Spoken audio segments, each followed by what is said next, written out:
1988년 크리스마스. 이제 막 8살이 된 요타로는 엄마 미스의 손에 이끌려 상점가를 걷고 있었다. 기지촌. 고자의 상점가는 광대한 면적을 자랑하는 가데나 공군기지의 현관이다.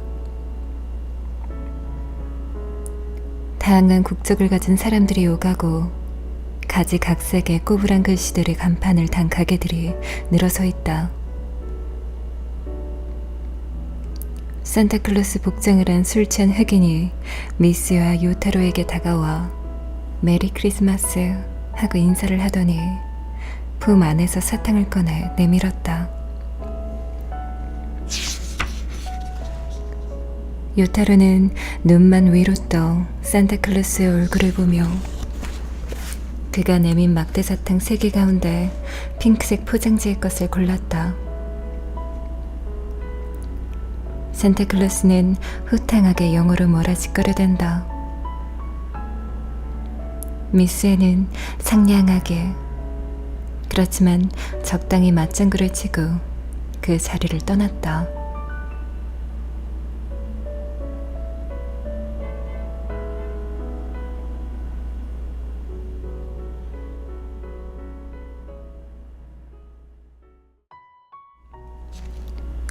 미스의 발걸음은 평소와는 달랐다. 같이 식재료를 사러 갔을 때 그 차분한 걸음걸이가 아니다. 음식점과 바에 장식된 빨강, 초록의 조명들이 번쩍이는 떠들썩한 거리를 요타로의 손을 잡아 끌듯이 빠른 걸음으로 지나간다. 엄마, 나 팔 아파. 그렇게 말하려고 문득 올려다본 미스의 옆 얼굴에 요타로는 움찔했다. 평소의 엄마와는 다르다는 걸 요타로는 본능적으로 느꼈다. 그것은 엄마가 아니라 여자의 얼굴이었을지도 모른다. 그리고 그 손의 온기는 다른 때보다 차갑게 느껴졌다.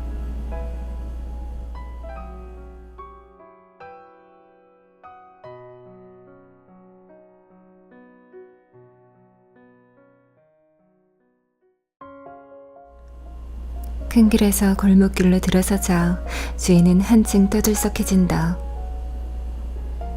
카페 바와 선술집, 라이브 하우스가 늘어서 있고 가게마다 음악과 교성이 넘쳐난다.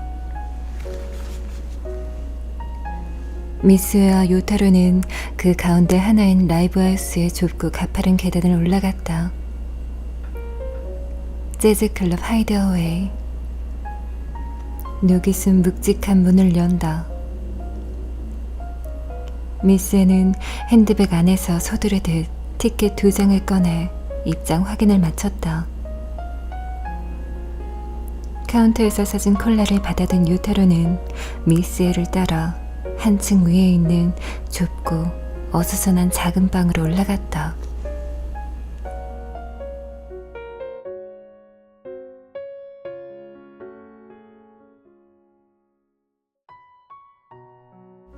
요타, 엄마 아래에서 연주 듣고 올 테니까 얌전히 기다리고 있어. 끝나면 바로 데리러 올게. 엄마 간다. 이것저것 만지면 안 돼요. 알았어. 어디에 데려가는 걸까 하고 집을 나설 때 품었던 기대감은 꾀재재한 방에 혼자 남겨준 순간 시들해져 버렸다.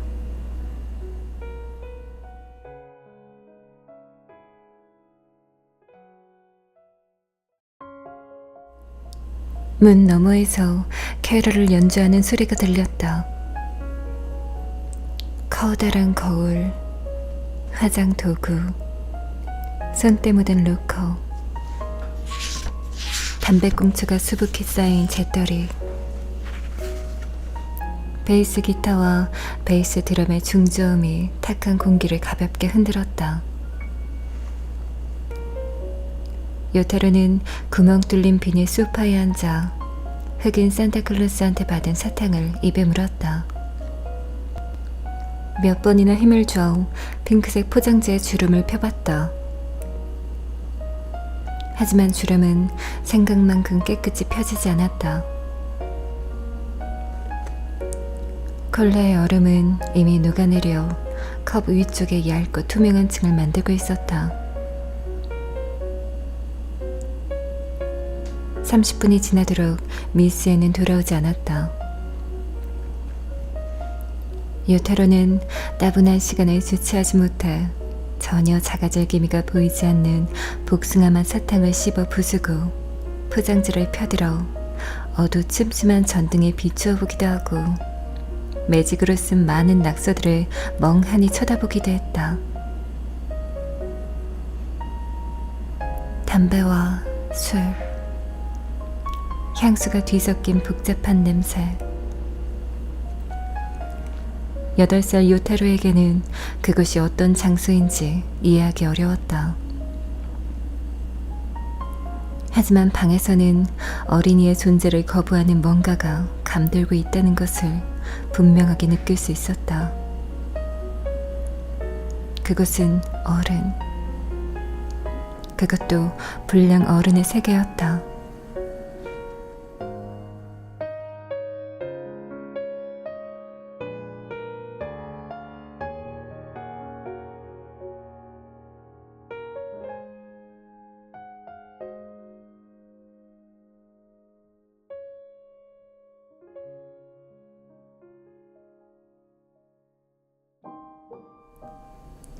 그런 속에서 유독 선명한 색채로 반짝였던 게 행거에 걸려있던 빨간색 무대 의상이었다.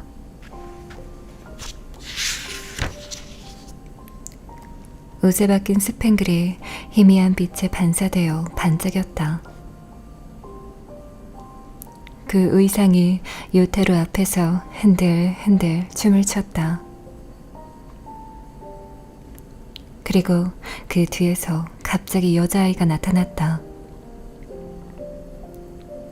자꾸 예뻐서 처음에는 인형이 아닐까 생각했다.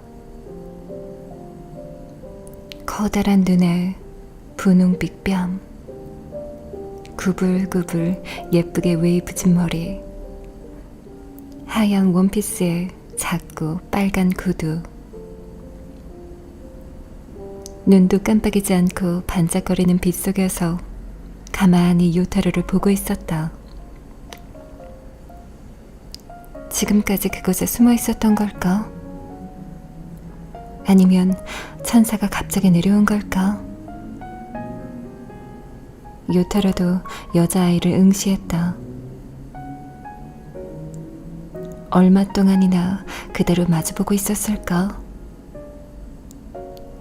문 너머에서는 밴드의 연주가 끝이 나고 박수와 환호성이 일었다. 문득 요타로는 그 여자아이에게 말을 걸어보고 싶었다. 그러나 소파에서 일어서려는 순간 둘 사이에서 균형을 유지하고 있던 안정이 깨져버렸다. 여자아이는 천천히 몸을 움직여 뛰기 시작했다. 기다려! 요타로는 뒤쫓아갔다. 경사가 급한 좁은 계단을 불안하게 뛰어내려가는 여자아이의 발소리. 동시에 요란한 소음이 방 안을 흔들었다.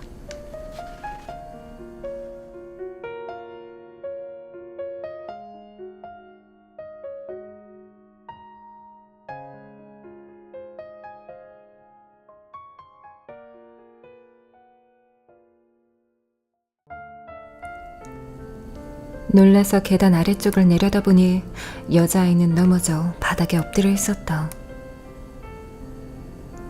다음 순간 기겁을 하며 울어대기 시작했다. 요타로는 가책을 느꼈다. 나 때문이야. 정신을 차려보니 요타르는 빨간 램프가 켜진 야간 응급병원의 처치실 앞에 있었다. 분명 화려한 크리스마스 이브일 텐데 또다시 어두컴컴한 복도에 놓인 의자에 앉아 있었다. 미스에는 불안에 떠는 요타로에게 말을 걸었다. 괜찮아. 걱정하지 마. 짧은 침묵이 흐르고 요타야 하고 엄마는 거리낌 없이 말을 시작했다. 오늘부터 그 애가 요타 네 여동생이야. 그러니까 잘해줘야 돼. 멍하니 입을 벌린 아들을 향해 미스에는 행복한 얼굴로 웃으며 말했다. 엄마, 결혼했어. 말의 의미를 모르겠다.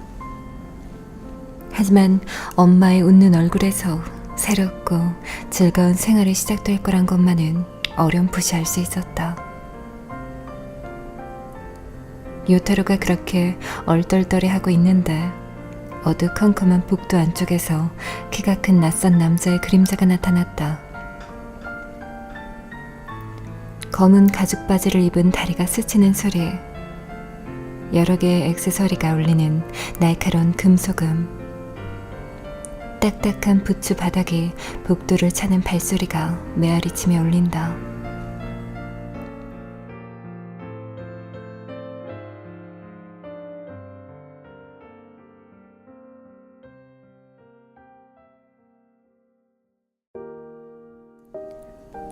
요타르는 고개를 숙인 채 경례하며 귀를 기울였다. 발소리가 눈앞에서 멎고 부츠가 시야에 들어왔다. 발끝이 이쪽을 향하고 있었다. 그가 보고 있다는 것을 느낄 수 있었다. 요타르가 고개를 숙인 채 꼼짝도 않자 부츠 남자는 미스를 향해 말을 걸었다.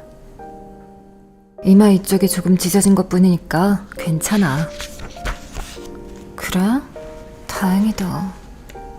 지금 꿰매고 있어. 별거 아니던데 그냥 쉽게 쓱쓱 하고 말이야. 낮고 굵은 목소리였다. 야! 부츠 남자가 요타로에게 말을 걸었다.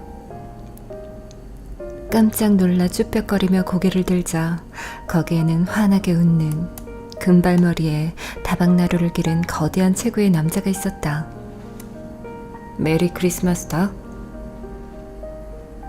남자는 그렇게 밝게 한마디 하더니 포장도 안 되어 있고 상자에도 담겨 있지 않은 모형 전차를 천천히 요타로에게 내밀었다. 그리고 머리를 툭 하고 가볍게 쓰다듬은 후 처치실 안으로 사라졌다. 요타로는 빨간색 모형 전차를 가만히 보고 있었다. 설레도 전차도 없는 오키나와에 사는 아이에게 그것은 어떤 의미에서는 상상 속의 물건이었다. 특별히 그것을 동경했던 것은 아니었지만 그 선물은 그저 받아서 기쁜 것 그 이상도 이하도 아니었다. 이마를 쓱쓱 꿰맨다.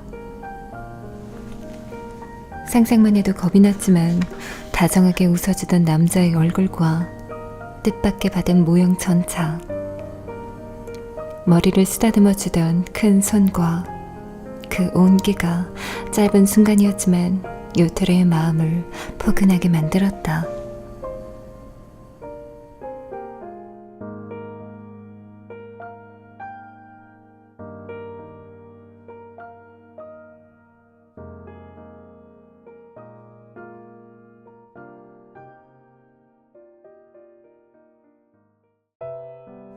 요타, 엄마 말이야, 저 사람하고 결혼했어.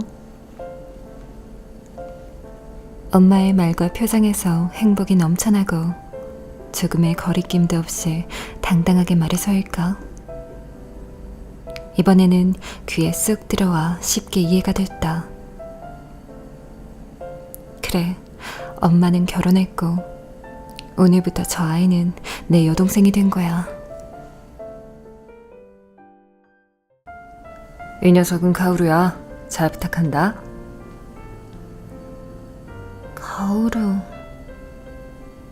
가오루구나.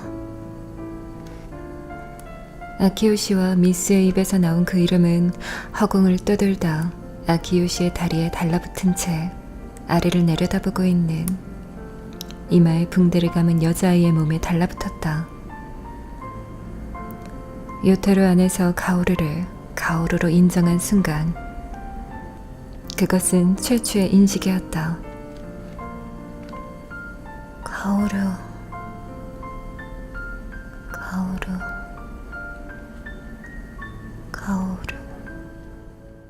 미스에가 옆으로 가 나란히 서서 말했다.